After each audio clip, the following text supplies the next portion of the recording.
Mbanje kubasuhuza abakurikiye Chris Rwanda, mwese abakoze subscribe n'abatarakora subscribe, ndabashishikariza abakoze subscribe gukanda like, abatarakora subscribe ugakanda kuri subscribe.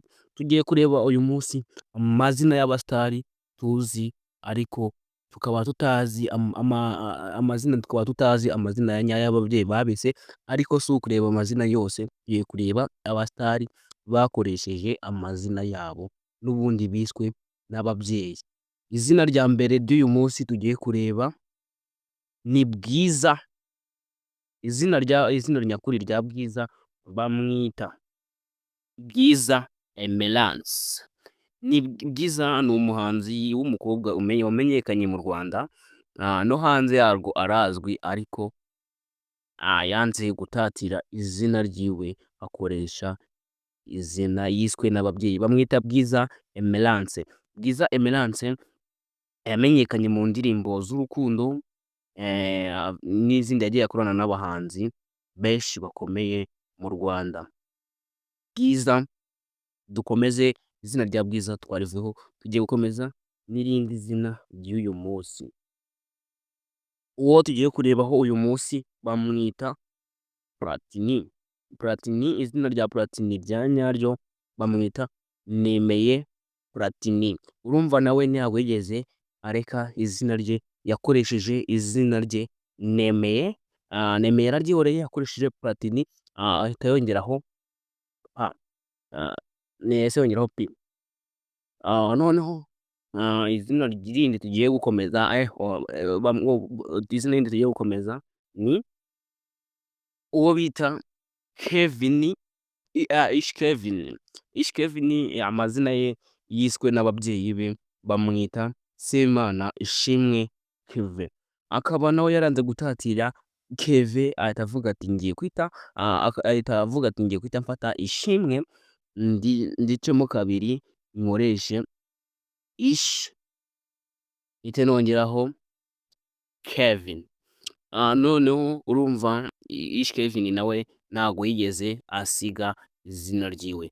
Undi mutoya tugiye kureba, umuhanzi ukunzwe wagize wa performance cyane, wa trendinze 2020 na 2021, uwo bamwita Always, kandi n'ubu aracyari trend.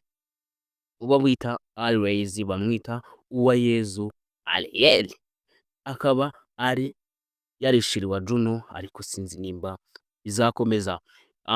Ikindi, Always ni umukobwa ukiri mutoya, umukobwa ukunzwe, nanjye si ukwirarira Always, ndamufana bikomeye. Noneho irindi zina tugiye kureba Kevin Kade. Kevin Kade, amazina ye yiswe n'ababyeyi bakaba bamwita Ngabo Richard Kevin. Nawe yanze gutatira Kevin, akoresha Kevin Kade, yakoresheje Kevin yiswe n'ababyeyi be. Noneho irindi zina tugiye kureba ni izina umuhanzi, sinzi nimba hari benshi bamuzi, ariko arazwi, nawe aririmba indirimbo zo mu Cyongereza, bamwita Kenny Kashat. Kenny Kashat akaba yitwa Lolisa Kenny. Kenny Kashat ntabwo ari benshi bamuzi, ariko arazwi, arakunzwe, akunzwe cyane n'urubyiruko, nirwo rumukunze, n'abandi bumva Icyongereza, ururimi rw'Icyongereza. Abumva Ikinyarwanda bo twaheze inyuma. Tukaba tugiye gukomeza n'undi muhanzi ukunzwe kandi wakoresheje izina yiswe n'ababyeyi be. Uyu ni uwo bita Neri Ngabo, wamenyekanye ku izina rya Neri Ngabo. Bakaba bamwita, amazina yiswe n'ababyeyi be akaba yitwa Rwangabo Nelson. Ni umusore ukunzwe, ariko yakunzwe cyane cyane, ahantu yakunzwe 2020, niho hantu Neri Ngabo yahitinze cyane, afata trend ya danje. Dukomeze n'irindi zina bamwita umusore, umugabo ukunzwe cyane, ukunzwe na benshi, wageze hanze yarwo, umwe ufite performance ya danje, umwe ufite n'ibiceri, wanze kugira guheza cyane, mu byo afite, aravuga ati ubu ngubu ngewe mu byo mfite niyo wampa iki, nubwo naba wambwira ko ugiye kungira minisitiri w'intebe cyangwa w'ikindi kintu, sinshobora kureka injyana ya muzika. Bamwita yuhu, bamwita Bruce Melody itaha iwacu, niyo mazina ye bamwise, ariko mu njyana ya muzika akoresha Bruce,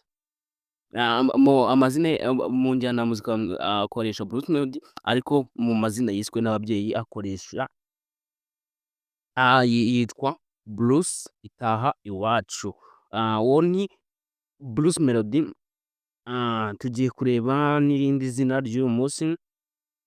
Izina ry'uyu munsi ryihagazeho irindi zina rindi tugiye gukomeza bamwita, nkimara no kumutekereza, hari abenshi bamutekereje, ni umusore ukundwa n'abakobwa cyane, uwo bita Davis D. Bamwita Ikishaka Davis, nawe ntabwo yigeze areka gukoresha izina yiswe n'ababyeyi, yararikoresheje cyane. Uwo bita Ikishaka Davis nawe reka tumupozinge, dukomeze n'irindi zina rya nyuma ry'uyu munsi. Mbere yo gukomeza izina ry'uyu munsi, ndagira ngo mbanze nibutse wowe ukurikiye Chris Rwanda, ukaba utarakora subscribe, ukaba utaratanga comment ngo utubwire umuntu ushaka ko tugukoreraho, urimo urahemuka cyane. Kanda subscribe, utere inkunga umuvandimwe, ufashe ino video kugera ahantu kure. Izina ry'uyu munsi tugiye kureba bamwita Aline Sano. Aline Sano akaba yari amazina ye nyakuri bakaba bamwita Aline Sano Shengero. Ndabashimiye mwe dukomeje ino video, tukaba tugejeje ku musozo wayo. Nimba wakomeje kuyireba, kanda subscribe, wandike comment, utubwire icyo ushaka ko tukuvugiraho muri no minsi, kandi wibuke no gukanda like unasharing ino video. Ndabakunda, hasta la vista, next video, ciao ciao.